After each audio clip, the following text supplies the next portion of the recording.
Hello, നമ്മളൊരു നല്ല കാര്യത്തിന് ഇറങ്ങിയിട്ടുണ്ടെങ്കിൽ നമ്മളെ ഡീമോട്ടിവേറ്റ് ചെയ്യാൻ ഒരുപാട് ആളുകൾ നമുക്ക് ചുറ്റുണ്ടാവും. സുഹൃത്തുക്കളുണ്ടാവും, കുടുംബത്തിലുണ്ടാവും, അയൽവക്കത്തുണ്ടാവും, എല്ലായിടത്തും നമുക്ക് കാണാൻ കഴിയും.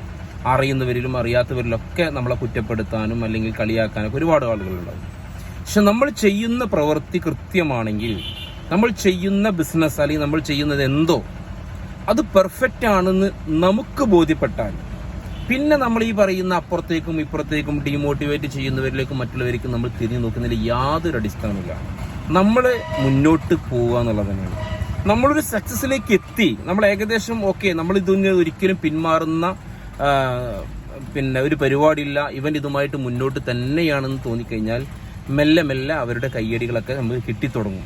ഒന്നുമില്ലെങ്കിലും അവരുടെ ഈ ഒരു ഡീമോട്ടിവേഷൻ മാറിക്കിട്ടും. പിന്നെ നമ്മൾ ഒരു സക്സസിലേക്ക് എത്തിക്കഴിഞ്ഞാൽ ചിലപ്പോൾ നമുക്ക് കയ്യടിയൊക്കെ കിട്ടും. ഓക്കെ, ആദ്യം കുറ്റപ്പെടുത്തലുകൾ ഉണ്ടാവും, പിന്നെ ഒന്നും ഉണ്ടാവില്ല, പിന്നെ മെല്ലെ മെല്ലെ ചെറിയ ചെറിയ കയ്യടികളൊക്കെ നമുക്ക് കിട്ടിക്കൊണ്ടിരിക്കും. അപ്പം നമ്മൾ മുന്നോട്ട് പോകുക എന്നുള്ളതാണ്. നമ്മൾ കൃത്യമായിട്ട് നമ്മൾ ചെയ്യുന്ന കാര്യത്തിൽ നമ്മൾക്ക് ബോധ്യപ്പെട്ട് കഴിഞ്ഞാൽ പിന്നെ നമ്മൾ മുന്നോട്ട് പോവാം. എന്തൊരു കാര്യം ചെയ്യുകയാണെങ്കിലും എതിർപ്പുകളും പരിഹാസങ്ങളും അല്ലെങ്കിൽ കളിയാക്കലുകളും ഒക്കെ ഉണ്ടാവും. എല്ലാവരിൽ നിന്നും നല്ല വാക്ക് കേൾക്കാമെന്ന് വിചാരിച്ചാൽ നടക്കുന്ന കാര്യമില്ല. ഫോർ എക്സാമ്പിൾ ഞാൻ ഒരു ഉദാഹരണം പറയാം. നിങ്ങളുടെ മക്കളെ നേരത്തെ കല്യാണം കഴിപ്പിക്കുകയാണെന്നുണ്ടെങ്കിൽ നിങ്ങൾക്കൊരു ചോദ്യം വരും. അതായത് ഒരു 18 വയസ്സ് 19 വയസ്സ് തന്നെ കല്യാണം കഴിപ്പിക്കുകയാണെങ്കിൽ ചോദ്യം വരും, എന്തിനാ ഇപ്പം തന്നെ കല്യാണം കഴിപ്പിക്കുന്നത്, കുറച്ചും കൂടെയൊക്കെ കഴിഞ്ഞിട്ട് ചെയ്യിപ്പിച്ചാൽ പോരെയും ചോദിക്കും. എന്നാൽ ചില ആളുകളുണ്ടാവും, അത് വളരെ നന്നായിട്ടുണ്ട്, പെട്ടെന്ന് കഴിഞ്ഞാൽ അത് കഴിഞ്ഞു എന്ന് പറയും. എന്നാൽ അതുപോലെ തന്നെ നിങ്ങളിപ്പോൾ കല്യാണം കഴിച്ചു, നിങ്ങളെ കല്യാണം കഴിഞ്ഞു, പെട്ടെന്ന് നിങ്ങൾക്കൊരു കുട്ടികളുണ്ടായി.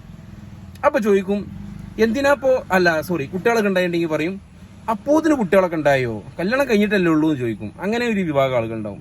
ഇനി കുട്ടികളെങ്ങാനും ഉണ്ടാവാൻ കുറച്ച് നേരം വൈകുന്ന വിചാരിക്കുക, അപ്പോൾ ഇപ്പോഴും കുട്ടികൾ ഉണ്ടായിട്ടില്ല. അപ്പം ഇങ്ങനെ എല്ലാത്തിനും നമ്മൾ എന്ത് ചെയ്താലും ഏത് രീതിയിൽ വന്നാലും അതിൻ്റെതായിട്ടുള്ള ഒരു തരം ഇത് വരും. ഓക്കെ, ഇതേപോലെ തന്നെയാണ് മറ്റൊരു വിഷയം. നമ്മളെ കുട്ടികളെ കൂടുതൽ പഠിപ്പിക്കുകയാണെങ്കിൽ പറയും, ഇപ്പോഴും പഠിപ്പ് നിർത്താനായിട്ടില്ലേ, അത് നമ്മളെ പഠിക്കണമെങ്കിൽ ചോദിക്കും, ഇപ്പോഴും പഠിപ്പ് നിർത്താനായിട്ടില്ലേ, കുറേ പഠിച്ചില്ലേ, ഇനിയിപ്പോൾ എടുക്കുക. പഠിക്കുന്നില്ലെങ്കിൽ പറയും, അപ്പോഴേക്ക് പഠിപ്പ് നിർത്തിയോ, കുറച്ചുകൂടി പഠിക്കാതിരുന്നില്ലേ. ഇങ്ങനെ എന്ത് ചെയ്താലും എല്ലാവരും സന്തോഷിപ്പിക്കാന്ന് വെച്ചാൽ നടക്കുന്ന കാര്യമില്ല. Okay, thank you.